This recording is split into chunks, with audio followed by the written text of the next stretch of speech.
मी सध्या सुरुवातीला कोल्हापुरातलं मतदान केंद्र कशा पद्धतीने असतं ते दाखवतो, कारण काही वेळामध्येच या मतदान प्रक्रियेला सुरुवात होणार आहे आणि मी एका केंद्रावर आहे. या केंद्राची सुरक्षा कशा पद्धतीने करण्यात आलेली आहे हे पहिलं आपण पाहूयात. जेव्हा आपण एखादा मतदार या परिसरात येतो त्यावेळी या ठिकाणी मोठा पोलीस बंदोबस्त तैनात करण्यात आलेला आहे. त्याला लक्षात आलं पाहिजे कुठले कुठले उमेदवार या परिसरात उभे आहेत, तर त्यांचे फोटो आणि त्यांची माहिती या ठिकाणी लावण्यात आलेली आहे. तर दुसऱ्या बाजूला जे मतदान केंद्र असतं त्या ठिकाणी इथं CCTV लावण्यात आलेला आहे. त्यामुळे मतदानासाठी या ठिकाणी कोण येतं, त्याच्यासोबत कोण आहे हे अतिशय बारकाईने लक्ष CCTV द्वारे इथं ठेवलं जातं. त्याच पद्धतीने जेव्हा आपण एखाद्या मतदान केंद्रात येतो त्यावेळी सर्व अधिकारी आता या ठिकाणी सज्ज झालेले आहेत. ही मतदान प्रक्रिया सुरळीत पार पडावी यासाठी हे सर्व अधिकारी या ठिकाणी प्रयत्न करत आहेत.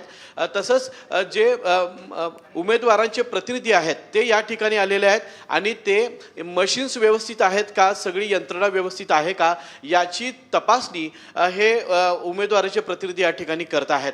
अतिशय सुटसुटीत पद्धतीनं ही मतदान केंद्र कोल्हापूर शहरासह जिल्ह्यामध्ये उभी करण्यात आलेली आहे आणि अतिशय चांगल्या पद्धतीने खरं तर मतदान व्हावं अशा पद्धतीनं जिल्हा प्रशासनानं नियोजन केलेलं आहे.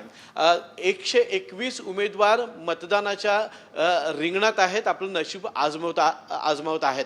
कोल्हापूर जिल्ह्यामध्ये आपण पाहिलेलं आहे की मोठ्या प्रमाणामध्ये काँग्रेस, राष्ट्रवादी काँग्रेस, शिवसेना यांच्यामध्ये टशन असल्याचं आपल्याला पाहायला मिळतं.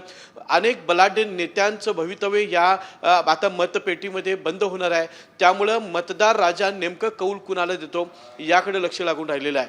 मतदान करतेवेळी किंवा सायंकाळी 6 वाजेपर्यंत कुठलाही अनुचित प्रकार घडू नये यासाठी 16,000हून अधिक कर्मचारी अधिकारी हे तैनात करण्यात आलेले आहेत. तसंच मोठा पोलीस बंदोबस्त तैनात करण्यात आलेला आहे. याचबरोबर या संदर्भातले सविस्तर अपडेट आम्ही पुढे देखील तुमच्याकडून घेणार आहोतच.